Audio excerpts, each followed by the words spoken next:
ಎಲ್ಲರಿಗೂ ನಮಸ್ಕಾರ. ನಿನ್ನೆ ಹೆಂಗೆ ಇಬ್ರಾಹಿಂ ಆದಿಲ್ ಶಾ ಮನಸ್ಸಿನಲ್ಲೇ ಮಂಡಿಗೆ ತಿಂತಾ ಇದ್ದ. ಮಂಡಿಗೆ ಅಂದ್ರೆ ಒಂದು ಸಿಹಿಯಾದ ಪದಾರ್ಥ. ಮಂಡಿಗೆ ಮನಸ್ಸಿನಲ್ಲೇ ಮಂಡಿಗೆ ತಿನ್ನೋದ್ರೆ ಮನಸ್ಸಲ್ಲೇ ನೆನ್ಸ್ಕೊಳ್ಳೋದು. ಲಡ್ಡು ಬಂದು ಬಾಯಿಗೆ ಬಿತ್ತ ಅಂದಂಗೆ ಇವನಿಗೆ ಲಡ್ಡು ಬಂದು ಬಾಯಿಗೆ ಬಿತ್ತು ಅಂದಂಗೆ ರೆಡಿ ಆಗಿರ್ತಾನೆ. ಆದ್ರೆ ಇವನ್ಗೆ ಬೇಹಿನವರು ಕಾಹಿನವರು ಇರ್ತಾರಲ್ಲ, ನಾವು ಹಳೆಯ ರಾಮರಾಯರಿಗೆ ಸುದ್ದಿ ಹೊಟ್ಟಿಸ್ತಾರೆ, ಈ ತರ ಎಲ್ಲ ಆಗ್ಬಿಡ್ತಾ ಇದೆ, ಬನ್ನಿ ಇಲ್ಲಿ ಸಾಕು, ನೀವು ತಿರುಪತಿನ ಕಾಪಾಡಿದ್ದು ಸಾಕು, ಅಲ್ಲಿ ಯಾರು ಬರಲ್ಲ, ಈಗ ನಿಮ್ಗೆ ಎದ್ರುಕೊಂಡು ಯಾವ ಪೋರ್ಚುಗೀಸರು ತಿರುಪತಿನ ಮುತ್ತಕ್ಕೆ ಬರಲ್ಲ, ನಡೀರಿ ವಾಪಸ್ಸು ಅಂತ ಅವ್ರಿಗೆ ಜುಲ್ಮಿ ಮಾಡ್ತಾರೆ. ಇವ್ರೇನ್ ಮಾಡ್ತಾರೆ, ಚಕ್ ಅಂದ್ಬಿಟ್ಟು ಇದೆಲ್ಲ ಹಿಂಗೆಲ್ಲ ನಡೀತಾ ಇದೆಯಾ ಅಲ್ಲಿ ಅಂತೇಳಿ ಅದ್ವಾನಿ, ಕರ್ನೂಲು, ಗದ್ವಾಲು ಎಲ್ಲಾ ಕಡೆಗೂ ಸೈನಿಕ ಹೇಳ್ಕಳಿಸ್ಬಿಡ್ತಾರೆ. ಹೇಳ್ಕಳಿಸ್ಬಿಟ್ಟು ಎಲ್ಲ ಬನ್ನಿ ವಿಜಯನಗರಕ್ಕೆ ಹೋಗ್ಬೇಕು, ವಾಪಸ್ ರಿಟರ್ನ್ ಅಂತಾರೆ. ಅಲ್ಲಿಂದ ಹೊರಟ್ಬಿಟ್ಟು ಸತೀಶ್ ಶಿವರಾಯರು ಎಲ್ಲಿ ಕಾಣ್ತಾರೆ ಅಂತ ಶಿವರಾಯರು ಎದ್ರಕೊಂಡು ಗುತ್ತಿ ಕೊಟ್ಟೋಗಿದ್ದಾರೆ. ಅವರು ಈ ಪೆದ್ದ ತಿರುಮಲ, ಚಿನ್ನ ತಿರುಮಲ ಏನ್ ಬೇಕಾದ್ರೂ ಮಾಡ್ಬೋದು ಅಂತ ಗುತ್ತಿ. ಅವೆಲ್ಲ ಏನು ಎದ್ರಕೋಬೇಡಿ, ಸದಾಶಿವರಾಯರನ್ನು ಬರಕ್ ಕೇಳಿ, ನನ್ನ ಜೊತೆ ಸೇರ್ಕೊಳಕ್ ಕೇಳಿ, ಅದ್ ಅದೇನ್ ಮಾಡ್ತಾರೆ, ಒಂದೇ ಒಂದು ಕೂದಲು ಅಳಲಕ್ ಬಿಡಲ್ಲ, ಯಾರ್ದು ಬನ್ನಿ ಹೋಗೋಣ ಅಂತಾರೆ. ಸರಿ, ಇವ್ರೇನ್ ಮಾಡ್ಬಿಡ್ತಾರೆ, ಇತ್ತ ಕಡೆ ಇಬ್ರಾಹಿಂ ಆದಿಲ್ ಶಾ ಡೇರೆ ಹಾಕಿರ್ತಾನಲ್ಲ, ಯಾವಾಗ ರಾಮರಾಯ ಬರ್ತಾ ಇದ್ದಾರೆ ಅಂತ ಗೊತ್ತಾದಾಗ ಏನಪ್ಪ ಮಾಡೋದೀಗ ಅಂತ ಒಂದು ಮೀಟಿಂಗ್ ಕರೆದಾಗ ಆ ಮೀಟಿಂಗ್ ಅಲ್ಲಿ ಇರೋರು ಹೇಳ್ತಾರೆ, ನೋಡಿ ರಾಮರಾಯರ್ ಬರ್ತಾ ಇರೋದು ಒಂದ್ ಪಾರ್ಟ್ ಆಫ್ ದ ತುಕಡಿ, ಯಾಕಂದ್ರೆ ಪೂರ್ತಿ ತುಕಡಿ ಸೈನ್ಯ, ಲಕ್ಷಾಂತರ ಸೈನ್ಯ ತಗೊಂಡೇನು ತಿರುಪತಿಗೆ ಹೋಗಿಲ್ಲ, ಒಂದ್ ಯೂನಿಟ್ ತಗೊಂಡೋಗಿರೋದು, ಅದೇ ಒಂದು ಯೂನಿಟ್ ಅಷ್ಟೇ ಬರ್ತಾ ಇರೋದೀಗ, ಅವ್ರನ್ನ ನಾವು ಈಸಿಯಾಗಿ ಎದುರಿಸ್ಬೋದು ಅಂತ ಅನ್ಕೊಂತಾರೆ. ಆದ್ರೆ ಗೊತ್ತಾಗಲ್ಲ, ಇವ್ರ ಲೆಕ್ಕ ತಪ್ಪಾಗಿರುತ್ತೆ. ಅದ್ವಾನಿ, ಕರ್ನೂಲು, ಗದ್ವಾಲು ಎಲ್ಲ ಕಡೆಯಿಂದ ಬಂದಾಗ ಬಳ್ಳಾರಿಯಿಂದ ಹಂಡೆ ಹನುಮಪ್ಪ ನಾಯಕರು, ಇವರೊಬ್ರು ಪ್ರಾತಸ್ಮರಣೀಯ ಮಹಾನುಭಾವರು. ಹಂಡೆ ಹನುಮಪ್ಪ ನಾಯಕರು ತಮ್ಮ ಸೈನ್ಯದೊಂದಿಗೆ 5,000 ಜನ ತಮ್ಮ ಸೈನ್ಯದೊಂದಿಗೆ ಬಂದು ರಾಮರಾಯನ ಸೇರ್ಕೋತಾರೆ. ಹಂಡೆ ಹನುಮಪ್ಪ ನಾಯಕರು ಬಂದು ಸೇರ್ಕೋತಾರೆ. ಹಂಡೆ ಹನುಮಪ್ಪ ನಾಯಕರು ನಮ್ಮ ಬಳ್ಳಾರಿ ಕಂಡಂತ ಪ್ರತಿಮಾ ಮಹಾರಾಜರು. ಹಂಡೆ ಹನುಮಪ್ಪ ನಾಯಕರ ಬಗ್ಗೆ ಮುಂದೆ ಹೇಳ್ತೀನಿ. ಅವರು ಬಂದು ಸೇರ್ಕೋತಾರೆ. ಎಲ್ಲಾ ಕಡೆಯಿಂದನೂ ಸಾಗರದಂತೆ ಸೈನ್ಯ ಬಂದು ಸೇರ್ಕೋತಾ ಇರ್ತಾರೆ. ಎಲ್ಲ ಬಂದು ಸೇರ್ಕೊಂತಿದ್ದು ನೋಡ್ಬಿಟ್ಟು ಈ ಪೆದ್ದ ತಿರುಮಲ, ಚಿನ್ನ ತಿರುಮಲ ತಲೆ ಕೆಟ್ಟಿರ್ತದೆ. ಏನಪ್ಪಾ ಮಾಡೋದು ಇವಾಗ ಅಂತ ಅಂದ್ಬಿಟ್ಟು ರಾತ್ರಿ ಆಗದನ್ನೇ ಕಾಯ್ತಿದ್ದಂತೆ ಪೆದ್ದ ತಿರುಮಲ ಅರಮನೆ ಸುತ್ತ ಬಾಕ್ಲಾಕ್ಸ್ಬಿಡ್ತಾನೆ. ಬಾಕ್ಲಾಕ್ಸ್ಬಿಟ್ಟು ನಿದ್ದೆ ಮಾಡ್ತಿದ್ದಂತ, ಪಟ್ಟಾಭಿಷೇಕ ಮಾಡಿದ್ದಂತ ಹುಡುಗ ಚಿನ್ನ ವೆಂಕಟಾದ್ರಿಯ ಕತ್ತನ್ನ ಕತ್ತರಿಸ್ಬಿಡ್ತಾನೆ.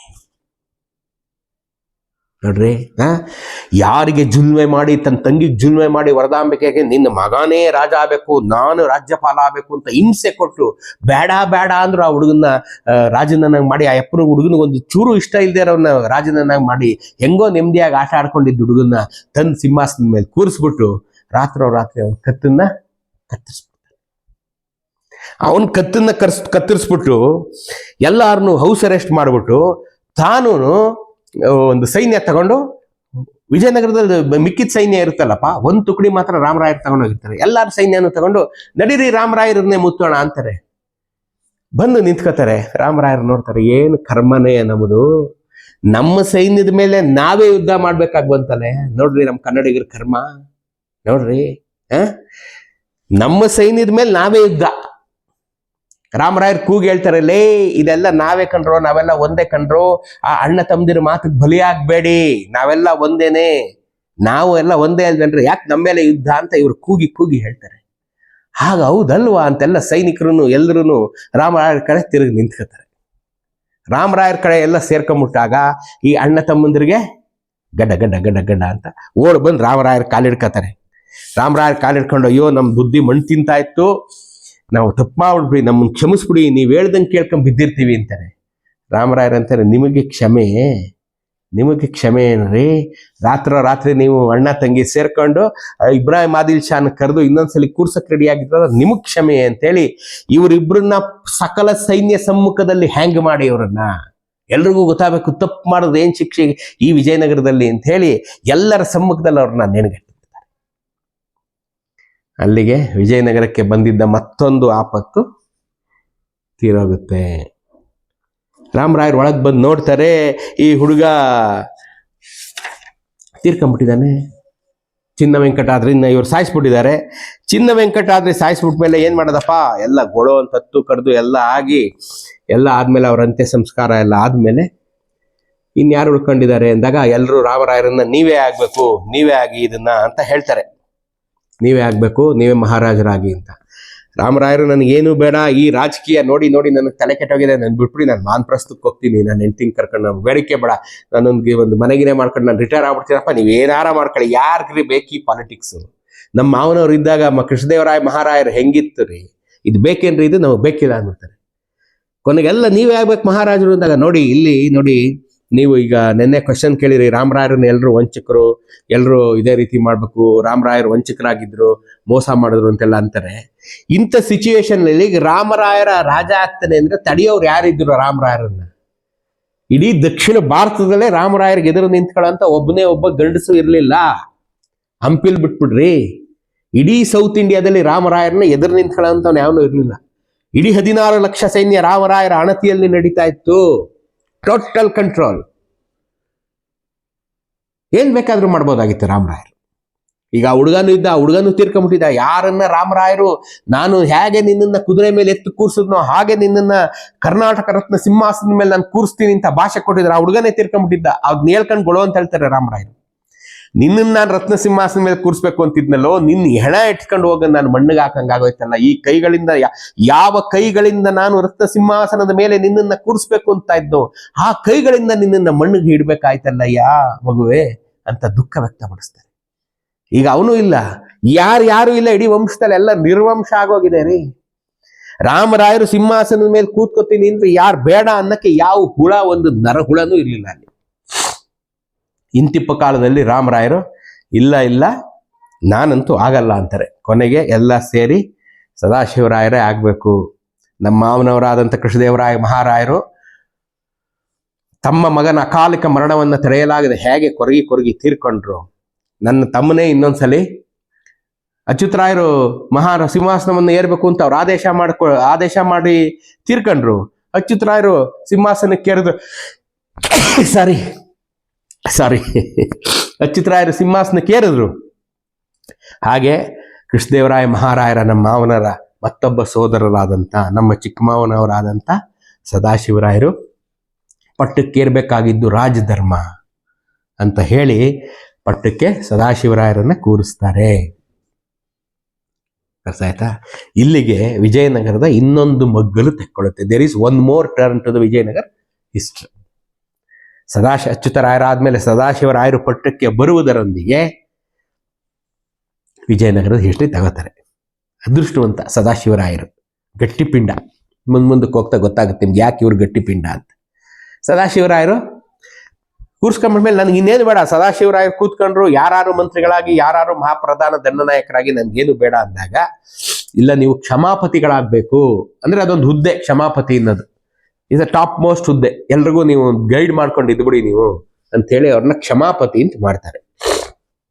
ಮಾಡಿದ ಮೇಲೆ ಬಹಳ ದಿನ ಆದ್ಮೇಲೆ ಅವ್ರಿಗೆ ಮನೆ ಚೇಂಜ್ ಮಾಡ್ತಾರೆ. ಅರಮನೆ ಈಗಿದ್ದ ಅರಮನೆನ ಬೇರೆ ಅವ್ರಿಗೆ ತನ್ನ ತಮ್ಮಂದಿರಾದಂಥ ರಾಮರಾಯರ ತಮ್ಮಂದಿರಾದಂಥ ತಿರುಮಲಾರಾಯ ಮತ್ತು ವೆಂಕಟಾದ್ರಿಗಳು ಇರ್ತಾರಲ್ಲ, ಅವ್ರಿಗೆ ಬಿಟ್ಬಿಟ್ಟು ತಾವು ಒಂದು ಹೊಸ ಅರಮನೆ ಕಟ್ಟಿಸ್ಕೋತಾರೆ. ಅದನ್ನ ರತ್ನಮಹಲ್ ಅಂತ ಕರೀತಾರೆ ಅಂತ ಇವರೆಲ್ಲ ಬರೆದಿದ್ದಾರೆ. ಅದೀಗಿಲ್ಲ, ಹಂಪಿನಲ್ಲಿ ಇಲ್ಲ, ದೇರ್ ಇಸ್ ನೋ ರತ್ನಮಹಲ್, ಹೊರಟೋಗಿದೆ. ನಾನು ಅದನ್ನ ಯಾಕೆ ಈಗ ಪ್ರಸ್ತಾಪ ಮಾಡ್ತಿದ್ದೀನಿ ಅಂತ ಹೇಳ್ತಾ ಇದ್ರೆ, ರಾಮರಾಯರಿಗೆ ಒಂದು ಹೊಸ ಅರಮನೆ ಕಟ್ಟಲಾಗುತ್ತೆ, ಆ ಅರಮನೆಯಲ್ಲೇ ರಾಮರಾಯರು ಇರ್ತಾರೆ ಅಂತ ಬರ್ದಿದ್ದಾರೆ ಇವರು. ಈ ಅರಮನೆ ಕಟ್ಟಕ್ಕೆ ಅವರು ಪೋರ್ಚುಗೀಸ್ ಇಂಜಿನಿಯರ್ನೊಬ್ಬನಿಗೆ ಇದನ್ನ ಕಾಂಟ್ರಾಕ್ಟ್ ಕೊಡ್ತಾರೆ. ಈ ಅರಮನೆ ನೀನು ಕಟ್ಟಬೇಕು ಅಂತೇಳಿ ಆ ಪೋರ್ಚುಗಲ್ ಇಂಜಿನಿಯರ್ಗೊಬ್ಬನಿಗೆ ಹೇಳ್ತಾರೆ, ನೀನು ಕಟ್ಟಪ್ಪ ಈ ಅರಮನೆನೆ ಅಂತ.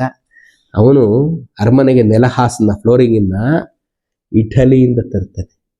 ನೀವು ಇವತ್ತು ಇಟಾಲಿಯನ್ ಮಾರ್ಬಲ್ ಹಾಕಿದ್ದೀನಿ ಅನ್ನೋದಲ್ಲ ಗುರು, ರಾಮರಾಯರು ಅವತ್ತೇ ಇಟಾಲಿಯನ್ ಮಾರ್ಬಲ್ ಅಲ್ಲಿ ಅರಮನೆ ಕಟ್ಸ್ಕೊಂಡಿದ್ರು. 1542 1542, ಇವತ್ತು 500 ವರ್ಷ ಹಿಂದೆನೆ ರಾಮರಾಯರು ಇಟಲಿಯಿಂದ ಮಾರ್ಬಲ್ ತರಿಸಿ ಅರಮನೆ ಕಟ್ಸಿದ್ರು. ನೀವೇನ್ ತರ್ಸೋದು ಈಗ? ಇಟಾಲಿಯನ್ ಮಾರ್ಬಲ್ ತರಿಸಿ ಮನೆ ಕಟ್ಸ್ಕೊತಾರೆ. ಆಯ್ತಾ? ಅರಮನೆ ಗೃಹ ಪ್ರವೇಶ ಎಲ್ಲ ಆಗುತ್ತೆ, ಎಲ್ಲ ಅದನ್ನ ರತ್ನಕೂಟ, ರತ್ನ ಮಹಲ್ಲು ಎಲ್ಲ ಆ ಥರ ಎಲ್ಲ ಆಗುತ್ತೆ.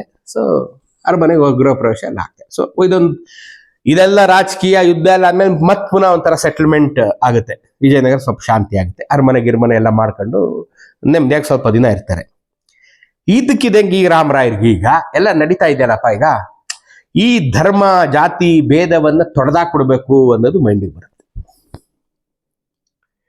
ನಾವು ಯಾಕೆ ಇವ್ರಗಳ ಜೊತೆ ಕಚ್ಚಾಡ್ತಾ ಇದ್ದೀವಿ, ಮುಸಲ್ಮಾನರುಗಳ ಜೊತೆ ಯಾಕೆ ಕಚ್ಚಾಡ್ಬೇಕು, ಎಲ್ರೂ ನಾವು ಸೇರಿಸ್ಕೋಬೇಕು ಅಂತ ಹೇಳಿ ಅವ್ರೇನ್ ಮಾಡ್ತಾರೆ, ದಿಲಾವರ್ ಖಾನ್ ಅನ್ನೋ ಒಬ್ಬನ್ನ ಕೋಲಾರದ ರಾಜಪ್ರತಿನಿಧಿಯನ್ನಾಗಿ ನೇಮಕ ಮಾಡ್ಬಿಡ್ತಾರೆ. ಒಬ್ಬನ್ನ ದಿಲಾವರ್ ಖಾನ್ ಅಂತ ಒಬ್ಬನ್ನ.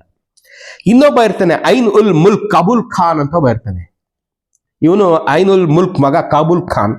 ಇವನ್ಗೂ ಒಂದು ಪದವಿ ಕೊಟ್ಬಿಟ್ಟು ಹಂಪಿಲಿ ಇಟ್ಕೋತಾರೆ ಇವನ್ನ ಐನುಲ್ ಮುಲ್ಕ್ನ. ಇವನ್ ಯಾರು ಈ ಐನುಲ್ ಮುಲ್ಕು? ಈ ಐನುಲ್ ಮುಲ್ಕು ಅವನ ತಂದೆ ಐನುಲ್ ಮುಲ್ಕ್ ಅನ್ನೋನು ಅವನು ಬಿಜಾಪುರದ ಇಬ್ರಾಹಿಂ ಆದಿಲ್ ಶಾ ಇರ್ತಾನಲ್ಲ, ಈ ಇಬ್ರಾಹಿಂ ಆದಿಲ್ ಶಾ ಹತ್ರ ಇವನು ವಜೀರ್ ಅಂದ್ರೆ ಮಂತ್ರಿ ಆಗಿರ್ತಾನೆ ಈ ಐನುಲ್ ಮುಲ್ಕ್. ಈ ಕಾಬೂಲ್ ಖಾನ್ ತಂದೆ ಅವನ ಹೆಸರು ಐನುಲ್ ಮುಲ್ಕ್. ಅವನೇನಾಗಿರ್ತಾನೆ, ಬಿಜಾಪುರ ಆದಿಲ್ ಶಾಹಿ ಇರ್ತಾನಲ್ಲ ಅವನ ಹತ್ರ ಮಂತ್ರಿ ಆಗಿರ್ತಾನೆ. ಈ ಇಬ್ರಾಹಿಂ ಆದಿಲ್ ಶಾ ಇಲ್ಲಿ ಬಂದು ಇಲ್ಲಿ ಫೈಟಿಂಗ್ ಮಾಡ್ತಿರ್ತಾನಲ್ಲಪ್ಪ, ಇಲ್ಲಿ ರಾಮರಾಯರ ಜೊತೆ ಇಲ್ಲಿ ನಾನು ಬಂದು ವಿಜಯನಗರಕ್ಕೆ ಕಿಂಗ್ ಆಗ್ಬಿಡ್ತೀನಿ ಅಂತ ಬಂದು ಇಲ್ಲಿ ಇರ್ತಾನಲ್ಲ, ಆಗ ಅವನೇನ್ ಮಾಡ್ತಾನೆ, ಯಾರು ಈ ಐನುಲ್ ಮುಲ್ಕು, ನಾನ್ ಸಿಂಹಾಸನ ಏರ್ತೀನಿ ಅಂತ ಹೊರಟಾಗಿರ್ತಾನೆ. ನಾನ್ ಸಿಂಹಾಸನ ಏರ್ತೀನಿ ಅಂದ್ಬಿಟ್ಟು ಅವನು ತನ್ನ ಅಳಿಯನ್ನ, ಅಂದ್ರೆ ತನ್ನ ಅವನು ಅಳಿಯ ಒಬ್ಬ ಇರ್ತಾನೆ, ತನ್ನ ಮಗಳ ಗಂಡ, ಅವನ ಇಬ್ರು ಸೇರ್ಕೊಂಡು ಸಿಂಹಾಸನ ಇದ್ ಮಾಡ್ಕೊಳಕ್ ಕೊಟ್ಟಾಗಿರ್ತಾರೆ. ಇಲ್ಲಿ ರಾಮರಾಯರು ಬಂದು ಓಡಿಸ್ಬಿಡ್ತಾರಲ್ಲ, ಸೊ ಅನ್ಎಕ್ಸ್ಪೆಕ್ಟೆಡ್ ಆಗಿ ವಾಪಸ್ ಬಂದ್ಬಿಡ್ತಾನೆ ಬೇಗ ಇಬ್ರಾಹಿಂ ಆದಿಲ್ ಶಾ ಬಿಜಾಪುರಕ್ಕೆ. ಇವರು ಇಲ್ಲಿ ಸಿಂಹಾಸನ ಆಕ್ರಮಣ ಮಾಡ್ಕೋಬೇಕು ಅಂತ ರೆಡಿ ಆಗಿರ್ತಾರೆ, ಎಲ್ಲಾರನ್ನೂ ಒಳಗಡೆ ತಗೊಳ್ಳೋದು ಮಾಡ್ಕೊಳ್ಳೋದು, ದುಡ್ಡು ಕಾಸು ಅದು ಇದು ಎಲ್ಲ. ಆದ್ರೆ ಇಬ್ರಾಹಿಂ ಆದಿಲ್ ಶಾ ರಾಮರಾಯರದು ರಿಸ್ಕೆ ಬೇಡ ಅಂತ ವಾಪಸ್ ಬಂದ್ಬಿಡ್ತಾರಲ್ಲ, ಇಲ್ಲಿ ನೋಡ್ತಾನೆ, ಏನಪ್ಪ ನನ್ನ ಮಂತ್ರಿನೇ ನನ್ನ ಸಿಂಹಾಸನ ಆಕ್ರಮಿಸ್ಕೊಂಡ್ಬಿಡ್ತಾವನೆ ಅಂತ ಹೇಳಿ ಅವನ ಐನುಲ್ ಮುಲ್ಕು ಮತ್ತು ಅವನ ಅಳಿಯ ಇಬ್ಬರು ಹಿಡಿದ ಸಫಾ ನೇಣಿಗೆ ಎತ್ತಿಸ್ಬಿಡ್ತಾನೆ. ಈ ಐನುಲ್ ಮುಲ್ಕು ಮತ್ತು ಅವ್ರ ಅಳಿಯ ಸತ್ತೋಗ್ತಾರೆ. ಅವನ ಮಗ ಇರ್ತಾನೆ ಕಾಬೂಲ್ ಖಾನು, ಮಗಳು ಇರ್ತಾಳೆ. ಅಳಿಯ ಅಂದ್ರೆ ಅವಳು ಮಗಳು ಇರ್ಬೇಕಲ್ಲ. ಆ ಅಣ್ಣ ತಂಗಿ ಇಬ್ರು, ಕಾಬೂಲ್ ಖಾನ್ ಮತ್ತೆ ಅವಳ ತಂಗಿ, ಈ ಇಬ್ರು ಓಡಿಸ್ಬಿಡ್ತಾನೆ ಅವನು, ದೇಶ ಭ್ರಷ್ಟ ಆಗಿ ಓಡಿಸ್ಬಿಡ್ತಾನೆ. ಈ ಓಡಿಸಿದವ್ರಿಗೆ ಇನ್ಯಾರು ಆಶ್ರಯ ಕೊಡಲ್ಲ, ಈ ಕಾಬೂಲ್ ಖಾನ್ಗೆ ಅವಳ ತಂಗಿಗೆ ಯಾರು ಆಶ್ರಯ ಕೊಡಲ್ಲ. ಆಗ ರಾಮರಾಯರು ಕರೆದು ಆಶ್ರಯ ಕೊಡ್ತಾರೆ. ರಾಮರಾಯರು ಕರೆದು ಆಶ್ರಯ ಕೊಡ್ತಾರೆ. ಕಾಬೂಲ್ ಖಾನ್ಗೂ ಒಂದು ಡನಾಯಕನ ಪದವಿ ಕೊಡ್ತಾರೆ. ಡನಾಯಕನ ಪದವಿ ಕೊಡ್ತಾರೆ. ಅವನು ತಾನು ತನ್ನ ತಂಗಿನ ಮನೇಲಿ, ತಾನು ತನ್ನ ಹೆಂಡತಿ, ತನ್ನ ತಂಗಿ, ಆ ತಂಗಿಗೆ ಒಬ್ಬ ಮಗ ಇರ್ತಾನೆ, ಆ 4 ಜನ ಬಂದು ಒಂದು ಮನೇಲಿ ಇದ್ಕೊಂಡು ಜೀವನ ನಡೆಸ್ತಾ ಇರ್ತಾರೆ. ಈ ತಂಗಿ ಹೆಸರು ಆಯೇಷಾ, ಹೀರೋಯಿನ್, ಈ ಪ್ರಸಂಗದ ಹೀರೋಯಿನ್. ಆಯ್ತಾ? ಯಾವುದೋ ಒಂದು, ಇವರು ಬಹಳ ರೋಮಾಂಚಕವಾಗಿ ಬರ್ದಿರೋ ಅನಕೃಷ್ಣರಾಯರನ್ನೇ ಓದ್ಬೇಕು ನೀವು. ಆ ರಸಪ್ರಸಂಗಗಳನ್ನ ಓದಕ್ಕೆ ನೀವು ಅನಕೃಷ್ಣರಾಯರು ಓದ್ಬಿಟ್ರೆ ನಿಮ್ಗೂ ಅನ್ಸುತ್ತೆ ನಾವು ಹಿಂಗ್ ಮಾಡ್ಬೋದಲ್ಲ ಅನ್ಸುತ್ತೆ. ಅದಕ್ಕೆ ನೀವು ಓದ್ದಿರೋದೇ ಬೆಟ್ರು. ಸಾರಿ, ಸುಮ್ಮನೆ ತಮಾಷೆಗೆ ಹೇಳಿದೆ. ಯಾವುದೋ ಒಂದು ಕಾಲದಲ್ಲಿ, ಯಾಕೆಂದ್ರೆ ಅವ್ರು 20 ಪೇಜ್ ಬರ್ದವ್ರು ಇದ್ರ ಬಗ್ಗೆ. ಸೊ ಅದನ್ನ ನಾನು ಅದನ್ನೆಲ್ಲ ಈಗ ಇಲ್ಲಿ ಪ್ರಸಂಗ, ಆ ಪ್ರಸಂಗ, ಈ ರೋಮ್ಯಾನ್ಸ್ ಪ್ರಸಂಗ ಎಲ್ಲ ಬೇಕಾಗಿಲ್ಲ. ಅಂದ್ರೆ ಹೆಂಗಿದಾಗುತ್ತೆ ಅಂದ್ರೆ, ಈ ರಾಮರಾಯರು ಕ್ಷಮಾಪತಿ ಅಂತೆಲ್ಲ ತಗೋತಾರೆ, ಅವ್ರಿಗೊಂದು ಬಿರುದು ಬಂದಿರುತ್ತೆ, ಈ ತರ ಎಲ್ಲ ಮಾಡ್ತಿರ್ತಾರಲ್ಲ. ಆದ್ರೂ ಅವ್ರ ಮನ್ಸಲ್ಲಿರಲ್ಲ, ಏನಪ್ಪ ಹಿಂಗೆಲ್ಲ ಆಗೋಯ್ತು, ಮಾವ ತೀರ್ಕೊಂಡ್ಬಿಟ್ರು, ಮಾವನ್ ಮಗ ತೀರ್ಕೊಂಡ್ಬಿಟ್ರ, ಆಯ್ತಾ, ಚಿಕ್ಕ ಮಾವಂದ್ರು ತೀರ್ಕೊಂಡ್ಬಿಟ್ರು, ಅವ್ರ ಮಗ ತೀರ್ಕೊಂಡ್ಬಿಟ್ಟ, ಅವರು ಎಲ್ಲ ಎಲ್ರು ಒಬ್ರಿಂದ ಒಬ್ರು ತೀರ್ಕತಾ ಇದ್ರೆ ಏನ್ ಮಾಡಕ್ಕಾಗಿದ್ವಿ, ಯಾಕಿದು ಈ ವಿಜಯನಗರದ ಕತೆ ಯಾಕೆ ಹಿಂಗ ಆಗ್ಬಿಡ್ತು ಅಂತ ಅವ್ರಿಗೆ ಯೋಚನೆ ಆಗ್ಬಿಟ್ಟು ಒಂಥರ ಡಿಪ್ರೆಷನ್ಗೆ ಹೋಗ್ಬಿಟ್ಟಿರ್ತಾರೆ. ಅಯ್ಯೋ ಬೇಡ ಹೋಗಪ್ಪ, ಯಾಕೆ ಬೇಕಿದು ನಮ್ಗೆ ಅನ್ನೋ ತರ ಇರ್ತಾರೆ. ಹಿಂಗೆ ಬೇಜಾರಲ್ಲಿದ್ದಾಗ ಒಂದ್ಸಲಿ ಈ ಕಾಬೂಲ್ ಖಾನ್ ಏನೋ ಕಾರಣಕ್ಕೆ ಈ ಕಾಬೂಲ್ ಖಾನ್ ಮನೆ ಬರ್ತಾರೆ. ಇದೇ ಒಂದ್ ಸ್ವಲ್ಪ ಇದು ಅಂದ್ರೆ, ನೋಡ್ರಿ ನಾನು ಹೇಳೋದು, ಯಾರನ್ನ ನಾವು ಭೇಟಿ ಆಗ್ಬೇಕು ಅಂದ್ರೆ ಭಗವಂತ ಹೆಂಗ ಭೇಟಿ ಮಾಡಿಸ್ಬಿಡ್ತಾನೆ ಅನ್ನೋದು ನಮ್ಮ ಮೈಂಡಲ್ಲಿ. ಇಡೀ ಊರಿಗೆ ನಾಯಕ, ಇಡೀ ಊರಿಗೆ ದಿ ಬಾಸ್ ಆಗಿದ್ದವರು ಯಾರು, ಅಳಿಯ ರಾಮರಾಯರು.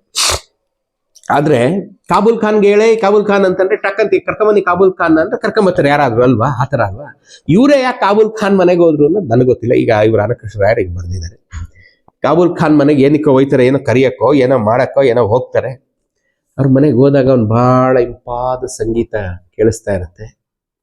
ಇವರು ಓದ್ ಕೆಲಸ ಬಿಟ್ಬಿಟ್ಟು ನಿಂತ್ಕೊಂಡ್ಬಿಡ್ತಾರೆ ಸಂಗೀತ ಕೇಳ್ತಾ. ಏನಿದು, ಯಾರಿಷ್ಟು ಸೊಗಸಾಗಿ ಆಡ್ತಾ ಇರೋಂಥವ್ರು ಯಾರಪ್ಪ ಅಂತ. ಅಲ್ಲಿ ಒಂದು ಚಿಕ್ಕ ಮಗು ಆಟ ಆಡ್ತಾ ಇರುತ್ತೆ. ಸರಿ ಬಾ, ಮಗುನ್ ಕೂರ್ಸ್ಕೊತಾರೆ. ಯಾರಪ್ಪ ಇದು ಆಡ್ತಿರೋದು ಅಂದ್ರೆ ನಮ್ಮಮ್ಮ ಅಂತ ಹೇಳುತ್ತೆ ಮಗು. ಓ ಹೌದಾ ಅಂತ ಕೂತಿರ್ತಾರೆ. ಅಷ್ಟರಲ್ಲಿ ಕಾಬೂಲ್ ಖಾನ್ ಓಡ್ ಬರ್ತಾನೆ. ತಪ್ಪಾಯ್ತು, ನಾನು ಹೇಳಿದ ಕಳ್ಸಲ್ಲಿ ನಾನೇ ಬರ್ತಿದ್ನೆ, ತಾವ್ಯಾಕೆ ಬರಕ್ ಹೋದ್ರಿ ಅಂತ ಹೇಳ್ತಾನೆ. ಇಲ್ಲ ಏನೋ ಕೆಲಸ ಆಯ್ತು, ಹಿಂಗೆ ಬರ್ತಾ ಇದ್ವು, ನಿಮ್ಮನೆ ಸಿಕ್ತು, ನಿಮ್ಮನೆ ಕಡೆ ಬಂದು ಅಂತ ಹೇಳ್ಬಿಟ್ಟು. ಹೌದಾ, ಯಾರಿಷ್ಟು ಬ್ಯೂಟಿಫುಲ್ ಆಗಿ ಹಾಡು ಹೇಳ್ತಾ ಇದಾರಲ್ಲ, ನಿಮ್ಮ ಮನೆಯವ್ರೇನು ಅಂತ. ಇಲ್ಲ ಹುಜೂರ್, ಅವಳು ನನ್ನ ತಂಗಿ ಆಯೇಷಾ ಅಂತ ಅವಳು ಹಾಡು ಹೇಳ್ತಾ ಇದ್ದಾಳೆ. ಹೌದಾ, ಭಾಳ ಸಂತೋಷ. ಬಹಳ ಸಂತೋಷ. ನಿಮ್ಮ ತಂಗಿ ಗಂಡ ಅಂದರೆ ಆವಾಗ ಈ ಸ್ಟೋರಿ ಎಲ್ಲ ಹೇಳ್ತಾನೆ ಅವನು, ಕಾಬೂಲ್ ಖಾನ್. ಅವ್ಳು ಗೊತ್ತಿರುತ್ತೆ ರಾಮರಾಯರಿಗೆ.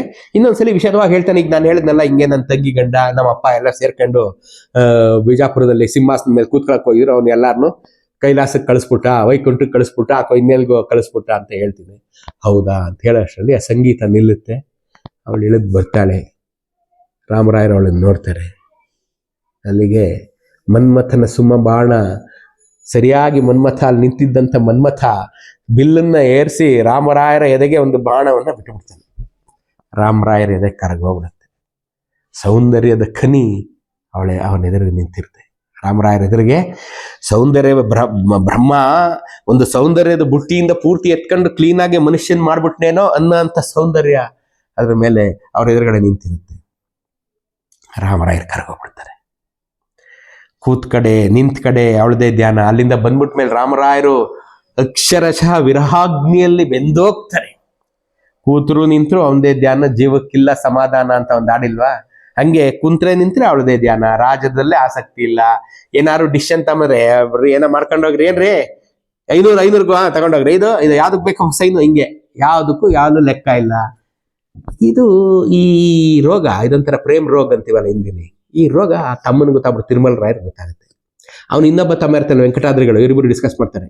ಯಾಕೋ ನಮ್ಮ ಅಣ್ಣ ಸ್ವಲ್ಪ ಅನ್ಯ ಮನಸ್ಕನಾಗ, ಅವ್ರೇನು ಸಮಾಚಾರ ಅಂತ ಗೊತ್ತಾಯ್ತಾ ಇಲ್ಲ ಅಂತ ಅವ್ರು ನೋಗಿ ಕೇಳ್ತಾರೆ. ಯಾಕಣ್ಣ ಹೆಂಗಿದ್ದೀರ, ಏನು ಸಮಾಚಾರ? ನನಗೇನಾಗೈತೆ, ಒಳ್ಳೆ ಕತೆ ನಿಮ್ದು, ನನಗೆ ನಮ್ಮ ಮಾವನವ್ರು ಸಕ್ತಿರೋ ದುಃಖ ಒಂದ್ ಕಡೆ, ಇವ್ರಿಗೆ ಸಾವುಗಳೊಂದ್ ಕಡೆ ನನಗೆ ಬೇಜಾರಾಗ್ಬಿಟ್ಟೈತೆ ಅಂತ ಮಾತು ಮರ್ಸ್ಬಿಡ್ತಾರೆ ಹಿಂಗೆ ಅಂತ. ಅದೇ ಒಳಗಡೆ ಇಲ್ಲಿ ಮೋಹಾಗ್ನಿ ಕುದಿತಾ ಇರ್ತದೆ. ರಾಮರಾಯರಿಗೆ ಹೇಳ್ಕೊಳಂಗಿಲ್ಲ, ಬಿಡಂಗಿಲ್ಲ. ಅಲ್ಲಿ ನೋಡಿದ್ರೆ ಅವಳು ಮುಸ್ಲಿಮ್ಮು, ನನ್ಗೆ ಆಯ್ತಾ ಇಲ್ಲ, ನನ್ಗೆ ಅವ್ಳು ಮರ್ತು ಬಿಡ್ಬೇಕು ಅಂದ್ರೂ ಆಗ್ತಾ ಇಲ್ಲ, ಏನ್ ಮಾಡೋದು ಅಂತ ಅಂದ್ಬಿಟ್ಟು ಇದಕ್ಕೆ ಅದೇ ಪರಿಹಾರ ಅಂತ ಸೀದಾ ಕಾಬೂಲ್ ಖಾನ್ ಮನೆಗೆ ಹೋಗ್ತಾನೆ. ಕಾಬೂಲ್ ಖಾನ್ ಮನೆಗೆ ಹೋಗಿ, ನೋಡಪ್ಪ ಕಾಬೂಲ್ ಖಾನ್, ನನ್ನ ಎದೆಯಲ್ಲಿ ವಿರಹಾಗ್ನಿ ಅಗ್ನಿ ಬೇಯ್ತಾ ಇದೆ, ನನ್ನ ಎದೆ ಹತ್ಕೊಂಡು ಉರಿತಾ ಇದೆ, ಈಗ ನನ್ನ ಎದೆ ಹತ್ಕೊಂಡ್ಬಿಟ್ಟಿದೆ. ಅಂದಾಗ, ಹುಜೂರ್ ನಾನು ನಿಮ್ಮ ಪಾದ ಸೇವಕ, ನಾನೇನ್ ಮಾಡ್ಬೇಕು ಹೇಳಿ ಅಂತ. ನನಗೆ ನಿನ್ನ ತಂಗಿನ ಭೇಟಿ ಮಾಡಿಸ್ಬಿಡಪ್ಪ, ನನಗಿನ್ನೇನು ಬೇಡ. ಅವಳನ್ನು ಕರೆದು, ನೋಡಮ್ಮ ಹಿಂಗೆ ಅಂತ ಹೇಳ್ತಾರೆ, ಹಿಂಗಿದೆ ಈ ಇಡೀ ಭಾರತದ, ದಕ್ಷಿಣ ಭಾರತದ ಮಹಾರಾಜರಾದಂಥ ಎಳೆಯ ರಾಮರಾಯ ನಿನ್ನ ಮೇಲೆ ಮನಸ್ಸಾಗ್ಬಿಟ್ಟಿದೆ. ಅವಳು ಇದು ನನಗೆ ಸಿಕ್ಕಂತ ಭಾಗ್ಯ ಅನ್ಬಿಡ್ತಾಳೆ. ಅವಳು ಇನ್ನೇನಂತಾನೆ, ಅನಕೃಷ್ಣರಾಯರು ಅವಳಿಗೂ ಲವ್ ಆಗಿತ್ತು ಅಂತ ಬರೀತಾರೆ, ಆದ್ರೆ ನಮ್ಗೆ ಗೊತ್ತಿಲ್ಲ ಅದೇನಾಗಿತ್ತು ಅಂತ. ಅವಳೆಂತೇಳಿ ಇದು ನಮಗೂ ಸಿಕ್ಕಂತ ಭಾಗ್ಯ ಅಂದ್ಬಿಡ್ತಾಳೆ. ಅವತ್ತಿನಿಂದ ರಾಮರಾಯರು ಟೆಂಟು ಕಾಬೂಲ್ ಖಾನ್ ಮನೆಯಲ್ಲಿ, ರಾಮರಾಯರು ಕುದುರೆ ಕಾಬೂಲ್ ಖಾನ್ ಮನೆ ಮುಂದೆ. ಇದು ಭಾಗ್ಯವಯ್ಯ ಅಂತ ಕಾಬೂಲ್ ಇದು ರಾಮರಾಯರು ಈ ಮೌನವ ತಾಳೆನು ಅಂತ ಬರೋ ಮ್ಯೂಸಿಕ್ ಡೈಲಾಗು ಎಲ್ಲ ಹೇಳ್ಕೊಂಡು ಅಲ್ಲಿ ಸೆಟ್ಲ್ ಆಗ್ಬಿಟ್ಟಿರ್ತಾರೆ. ಇದು ರಾಮರಾಯ, ಇದು ಏನಿದೆಯಲ್ಲ, ಇದು ಈ ಯಾವಾಗ ರಾಮರಾಯರು ಅವ್ರಿಗೆ ಹೇಳ್ಬಿಡ್ತಾರೆ, ನೋಡೋ ಆಯೇಷಾ, ನಿನ್ನ ಮಗನ ಜವಾಬ್ದಾರಿ ನನ್ನದು, ಆ ರುಸ್ತುಮ್ ಅಂತ ಹುಡುಗನ್ನ ನಾನು ಬೆಳೆಸ್ತೀನಿ ಅಂತ. ಯಾವಾಗ ಅವನಿಗೆ ಕುದುರೆ ಸವಾರಿ ಕಲ್ತ್ಕೊಳಕ್ಕೆ ಮತ್ತೊಂದಕ್ಕೆಲ್ಲ ಒಂಥರ ರೆಡಿ ಮಾಡ್ಬಿಡ್ತಾರೆ. ಇದು ಈ ಅಣ್ತಮ್ಮದಿರಿಗಿಬ್ಬರಿಗೆ ತಲೆ ಕೆಟ್ಟೋಯ್ತದೆ. ರಾಮರಾಯರಿಗೆ ಹೇಳ್ತಾರೆ, ನೀವು ಏನಾರು ಮಾಡ್ಕೊಳ್ಳಿ, ನಮಗೆ ಗೊತ್ತಿಲ್ಲ, ಅವ್ರಿಗೆ ಸಪೋರ್ಟ್ ಮಾಡಬೇಡಿ. ಯಾಕ್ರೆ ಹಿಂಗಂತೀರ? ಯಾವ ಶತ್ರು ದೇಶದಿಂದ ಬಂದಿದ್ದಾರೋ ಅವ್ರನ್ನೇ ಇಟ್ಕೊಂಡಿದ್ರಲ್ರಿ, ಹೋಗಿ ನೀವು. ಅಣ್ಣ ತಮ್ಮಂದ್ರೆ ಹೇಳೋದು ಅಣ್ಣಂಗೆ, ಶತ್ರು ದೇಶದವ್ರು ಕಣ್ರಿ ಅವರು, ಅವ್ರ ಅಣ್ಣ ಶತ್ರು ದೇಶದವನು, ಬಿಜಾಪುರದಿಂದ ಬಂದಿರೋರು ಇವರು. ನಾಳೆ ದಿನ ಏನು ಹೆಚ್ಚು ಕಮ್ಮಿ ಆಗಲ್ಲ ಅಂತ ಏನು ಗ್ಯಾರಂಟಿ ಅಂದ್ರೆ? ಈ ರಾಮರಾಯ ಇರೋವರೆಗೆ ಈ ವಿಜಯನಗರಕ್ಕೆ ಯಾರಾದ್ರೂ ಏನಾರು ಮಾಡಕ್ಕೆ ಸಾಧ್ಯವೇ ಅಂತ ತಿರುಮಲ ರಾಯರೇ? ಇದು ಅತಿಯಾದ ಆತ್ಮವಿಶ್ವಾಸ ಗುರು. ನೀನು ಲವ್ ಅಲ್ಲಿ ಬಿದ್ದ್ಬಿಟ್ಟಿದ್ಯಾ, you are blind, love is blind. ನಿನ್ಗೆ ಗೊತ್ತಾಗ್ತಾ ಇಲ್ಲ, ಈಗೆಲ್ಲ ಚೆನ್ನಾಗಿ ನಡೀತಾ ಐತೆ ಈಗ, ಅದಕ್ಕೆ ಹಂಗಂತ ಇದೆಯಾ? ನಾಳೆ ದಿನ ಇವ್ರಿಂದನೇ ನಿನ್ಗೆ ಅಪಾಯ. ಅಂಥದ್ದೇನಾಗಲ್ಲ ಬಿಡ, ಜಾಸ್ತಿ ತಲೆ ಕೆಡ್ಸ್ಕೊಬೇಡ. ಇಲ್ಲಿ ಎಲ್ಲರೂ ಸಮಾನರು, ನಮ್ಮ ವಿಜಯನಗರ ಸಾಮ್ರಾಜ್ಯದಲ್ಲಿ ಎಲ್ಲ ಧರ್ಮಗಳು ಬೆಳಿಬೇಕು ಅಂತ ಎಷ್ಟೆಷ್ಟುದ್ದ ಭಾಷಣ ಹಾಕ್ಬಿಡ್ತಾರೆ. ಅವರನ್ನ ಎದುರಿಸೋಂಥವ್ರು ಯಾರು ಇರಲ್ಲ ಈ ವಿಜಯನಗರದಲ್ಲಿ, ಇವರನ್ನ ಎದುರಿಸೋಂಥವ್ರೇ ಯಾರು ಇರೋದಿಲ್ಲ. ಇಂಥ ಕಾಲದಲ್ಲಿ ಇವರು ಈ ತರ ಸೆಟ್ಟಿಂಗ್ ಮಾಡ್ಕೊಂಡಿರೋ ಸಂಗತಿ ಬಿಜಾಪುರದ ಇಬ್ರಾಹಿಂ ಆದಿಲ್ ಶಾ ಗೊತ್ತಾಗುತ್ತೆ. ಓಹೋ, ಇದು ಹಿಂಗೆ ಆಗ್ತಾ ಇದೆಯೇ, ಇದನ್ನೇನಾರು ಒಂದು ಕತೆ ಮಾಡಬೇಕು ಅಂತೇಳಿ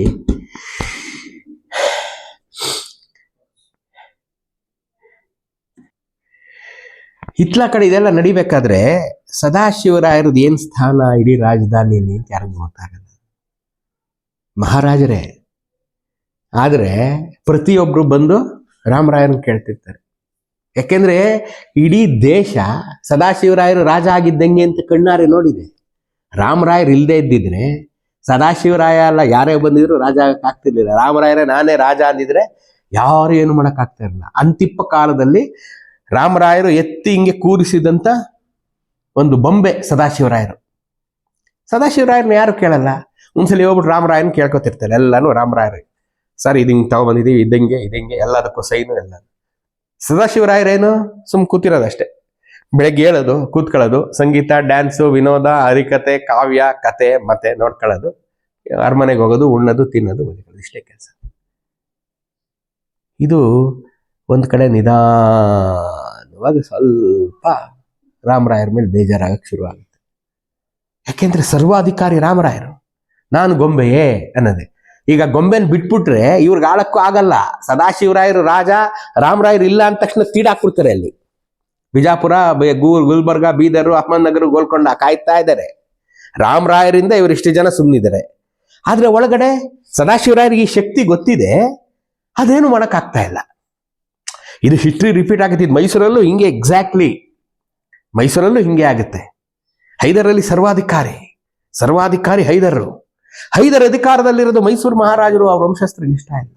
ಹೈದರನ್ನು ತೆಗಿಬೇಕು. ಎರಡನೇ ಕೃಷ್ಣರಾಜ ಒಡೆಯರು ಮಹಾರಾಜರಾಗಿದ್ದಂಥ ಕಾಲ, ಸರ್ವಾಧಿಕಾರವನ್ನ ಹೈದರಲ್ಲಿಗೆ ದಯಪಾಲಿಸಿದಂಥ ಕಾಲ.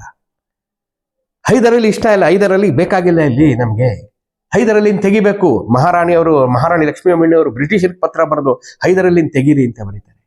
ಆದ್ರೆ ಹೈದರಲ್ಲಿಂದ ತೆಗೆದ್ರೆ ಇವ್ರು ರಾಜ್ಯ ಆಳಕ್ಕೆ ಇವ್ರಿಗೆ ಶಕ್ತಿ ಇದೆಯಾ? ಇಲ್ಲ, ಆ ಕಾಲದಲ್ಲಿ ಇಲ್ಲ.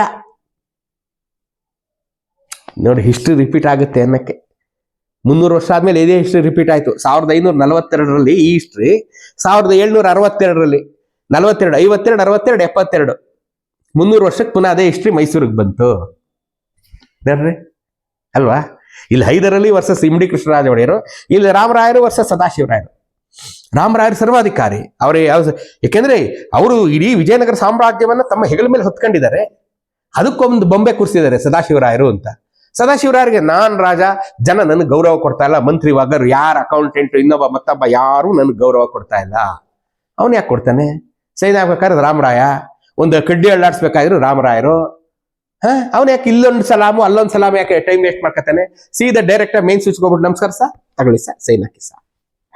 ಇದು ಸಣ್ಣಗೆ ಒಂದು ಅತೃಪ್ತಿ ಸದಾಶಿವರಾಯರಿಗೆ ಹೊಡೆಯುತ್ತೆ. ಆಯ್ತಾ? ಈ ಕಡೆ ರಾಮರಾಯರು ತಮ್ಮದ್ರು ತಿರುಮಲರಾಯರು ಚಿನ್ನವೆಂಕಟಾದ್ರಿಗೆ, ಇಲ್ಲೊಂದ್ ಕಡೆ ಅತೃಪ್ತಿ, ನಮ್ಮಣ್ಣ ಆದಿ ತಪ್ಪುಟ್ನಲ್ಲ, ಹೋಗಿ ಅವಳೆ ಸಿಕ್ಬೇಕಾಗಿತ್ತು ಇವನಿಗೆ, ಆ 1000 ಅವಳೆ ಸಿಕ್ಬೇಕಾಯ್ತೆ ಅವನಿಗೆ ಅಂತ. ಇನ್ನೊಂದ್ ಕಡೆ ರಾಮರಾಯರ ಹೆಂಡತಿ ತಿರುಮಲಾಂಬ, ಕೃಷ್ಣದೇವರಾಯರ ಮೊದಲನೇ ಮಗಳು, ಚಿನ್ನಾದೇವಿಯರ ಮೊದಲನೇ ಮಗಳು. ಅವಳು ಇಬ್ರು ತಮ್ಮಂದ್ರ ಕರೀತಾರೆ ತನ್ನ ಮೈದರ್ನ ಮನ್ರೆಯಲ್ಲಿ. ಏನು ಹೆಂಗಿದಾರಪ್ಪ, ಈ ರಾಜ್ಯವನ್ನ ಆಳುತ್ತಿರತಕ್ಕಂತ ನಿಜವಾದ ದೊರೆಗಳಾದಂತ ಅಳಿಯ ರಾಮರಾಯರು ಹೇಗಿದ್ದಾರೆ ಅಂತ ಕೇಳ್ತಾಳೆ. ಇವರು ತಿರುಮಲರಾಯರು ವೆಂಕಟಾದ್ರಿಗಳು, ಇದೇನಮ್ಮ ಹಿಂಗಂತೀರಿ? ನಿಮ್ ಗಂಡ ಅಲ್ವೇ ಅವರು? ನನಗಿಂತ ಚೆನ್ನಾಗಿ ನಿಮ್ಗೆ ಅಲ್ವೇ ಗೊತ್ತಿರೋದು ನಿಮ್ ಗಂಡನ ವಿಚಾರ ಅಂದ್ರೆ? ಅಯ್ಯೋ ಪೆದ್ದುಗಳೇ, ನನ್ನ ಗಂಡ ಅವ್ರ ಮುಖ ನೋಡಿ 3 ತಿಂಗಳಾಯ್ತು. ಹಂಪೆಲೇ ಇದೀವಿ, ಒಂದೇ ಊರಲ್ಲಿದ್ದೀವಿ, 3 ತಿಂಗಳಾಯ್ತು ನನ್ನ ನೋಡಿ. ಅದು ಯಾವುದೋ ಹಿಂದೂಸ್ತಾನಿ ಸಂಗೀತ ಕೇಳಿಸ್ಕೊತಾವ್ರಂತಲ್ಲಪ್ಪ, ಏನ್ ಸಮಾಚಾರ? ಬಂಗಾರದವಳೆ ಅವಳು ಅಂತ. ಆಗಿನ ಕಾಲದಲ್ಲಿ ಈ ತರ ಉಪಪತ್ನಿಯರನ್ನ ಬಂಗಾರದವಳು ಅಂತ ಕರೀತಾ ಇದ್ರು. ಅಂಡರ್ಲೈನ್, ಬಂಗಾರದವಳು ಅವಳು ಅಂತ. ಇವ್ರಿಗೆ ಮಾತೇ ಇಲ್ಲ, ಗೊತ್ತು, ಹೇಳಕ್ ಧೈರ್ಯ ಇಲ್ವಲ್ಲ. ತಾಯಿ ಭುವನೇಶ್ವರಿನ ಪಂಪ ವಿರೂಪಾಕ್ಷನೇ ಕಾಪಾಡಬೇಕು ಅಂತ ಎದ್ದು ಆಯಮ್ಮ ಕಣ್ಣೀರು ಹಾಕೊಂಡು ಒಳಗೊಟ್ಟಾಯ್ತು. ಸ್ವಂತ ಹೆಂಡತಿಗೆ ಒಂಥರ ಕಷ್ಟ, ಸ್ವಂತ ತಮ್ಮಂದ್ರಿಗೆ ಒಂಥರ ಕಷ್ಟ, ಸದಾಶಿವರಾಯರಿಗೆ ಒಂಥರ ಕಷ್ಟ.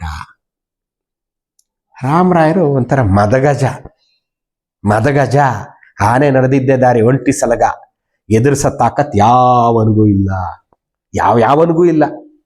ಇಡೀ 16 ಲಕ್ಷ ಸೈನ್ಯದ ಒಡೆಯ ರಾಮರಾಯ, ಅವ್ರು ನಡ್ಕೊಂಡು ಹೋಗ್ತಾ ಇದ್ದಾರೆ. ಈ ಪರಿಸ್ಥಿತಿ ಹಿಂಗಿದೆ.